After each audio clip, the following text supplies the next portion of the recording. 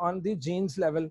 So separated from original habitat by the geographical barriers.